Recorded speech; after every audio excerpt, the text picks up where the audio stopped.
Anda kembali bersama kami. Saya mau pakai kacamata seorang mantan polisi untuk melihat ini. Pak Benny, mohon dibantu kami untuk nalarnya tetap jalan karena tadi dikatakan oleh Prof. Gayus bahwa seharusnya ada pembuktian dulu terhadap dugaan pelecehan seksual dan bisa jadi ini proses hukum terhadap itu bisa menjadi dasar untuk atau pertimbangan untuk kasus sekarang yang didakwakan terhadap Ferdy Sambo. Tapi faktanya itu tidak dilanjutkan. Menurut Pak Benny, kalau dari konstruksi sebagai seorang polisi ini, seharusnya itu dilanjutkan, dibuktikan terlebih dahulu karena kita ikuti di muka sidang mulai dari dugaan pelecehan seksual, kemudian terakhir narasi jaksa adalah dugaan perselingkuhan. Jadi ada apa sebenarnya dengan apapun itu, pelecehan seksual atau perselingkuhan? Ya, ini mengada-ngada? Ya, kita melihat saja. Tadinya ada LP sudah dibuat, tapi kemudian ujung-ujungnya dihentikan karena tidak cukup bukti soal menyangkut masalah pelecehan seksual itu. Karena ini memang disusun menjadi bagian dari suatu skenario di awal. Logikanya saja kalau memang istrinya menjadi korban seperti itu sebagai mantan anggota Serse, pasti yang satu bagaimana pendampingan psikolog, bagaimana visum, bagaimana barang bukti di TKP di mana ini entah pemeriksaan DNA, sidik jari dan sebagainya dilakukan. Karena untuk nanti memperkuat argumentasi dia, emosi dan sebagainya semuanya harus disiapkan dong. Kalau ini kan tidak. Karena skenario sekali lagi. Bagaimana publik saat ini Pak Soleman membedakan antara ini adalah fakta yang dibuka di muka sidang, ini masih bagian dari skenario karena faktanya dugaan pelecehan seksual kemudian bergeser menjadi perselingkuhan itu masuk ke dalam materi muatan tuntutan jaksa. Itulah yang saya bilang garisnya lurus tiba-tiba turun. Artinya? Nah, mengapa jadi seperti itu? Itu loh. Kalau menurut Anda mengapa? Apa pertimbangan itu? Lah kalau saya gampang-gampang aja. Lah, Pak Mahfud bilang kan ada operasi itu. Mungkin saja gara-gara operasi itu kan bisa saja.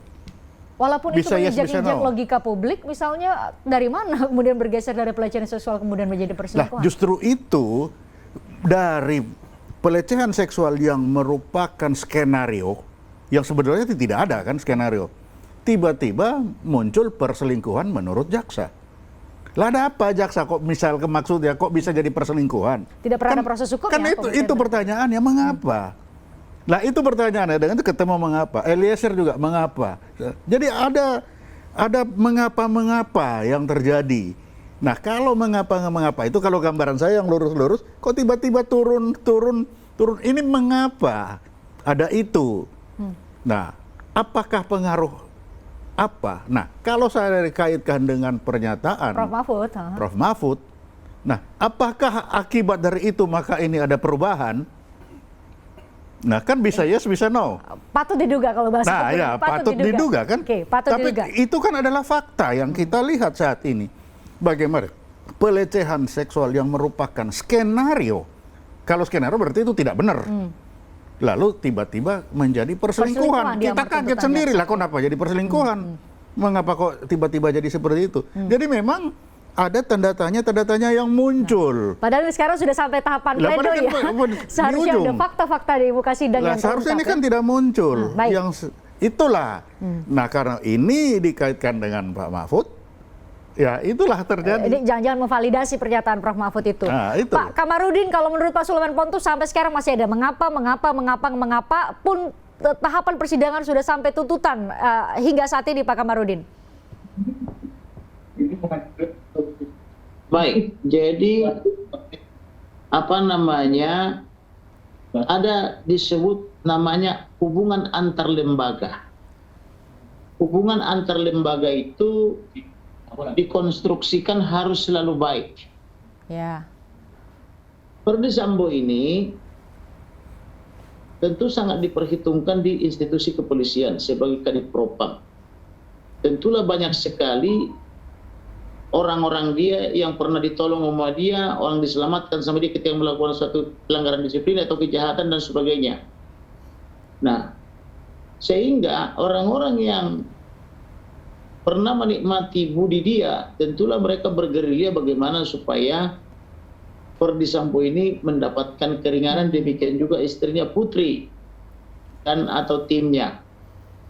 Nah, maka instansi kejaksaan termasuk nanti lembaga Mahkamah Agung itu akan memperhitungkan hubungan antar lembaga ini supaya tetap selalu baik. Jadi persoalan tidak terpenuhinya rasa keadilan yang disebut dengan social justice itu mereka kesampingkan. Itu sebabnya selama ini kalau perkara pra peradilan selalu dimenangkan oleh polisi, jarang dimenangkan oleh pihak tersangka. Saya baru memecahkan rekor kemarin di akhir tahun menang perkara pra peradilan, tetapi biasanya jarang yang berhasil gitu loh. Karena kenapa? Karena hakim itu tidak objektif menilai daripada pra peradilan itu, tapi yang diperhitungkan adalah hubungan antar lembaga. Ini dugaan serius, Pak Kamarudin. Pada perkara Ferdi Sambo gitu. Ya, ini dugaan serius. Baik, berarti menurut Pak Kamarudin, yang dimaksud oleh Prof. Mahfud, Pak Menko Polhukam ini ada yang melakukan gerakan di bawah tanah adalah mereka-mereka yang punya hutang budi kepada Ferdi Sambo. Itu ya yang mau dibilang ya?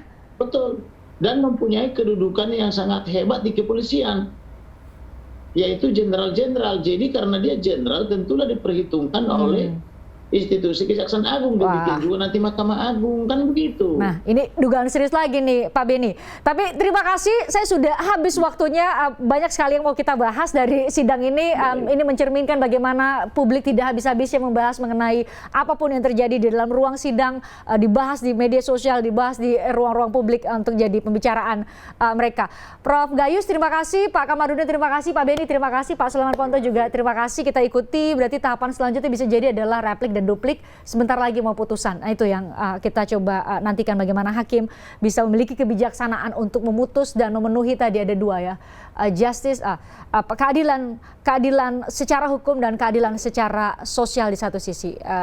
Karena saat ini semua nonton, semua mengikuti secara live sidangnya. Terima kasih juga buat Anda yang sudah nonton kami. Saya Christian Grich, kita jumpa lagi besok. Terus gak bisa dibohongin lagi karena itu live. Iya, live. Masalahnya live. Jadi iya, sudah bisa di capture. Semua orang bisa melihat. Ya itu pertanyaan-pertanyaan itu. Tidak ada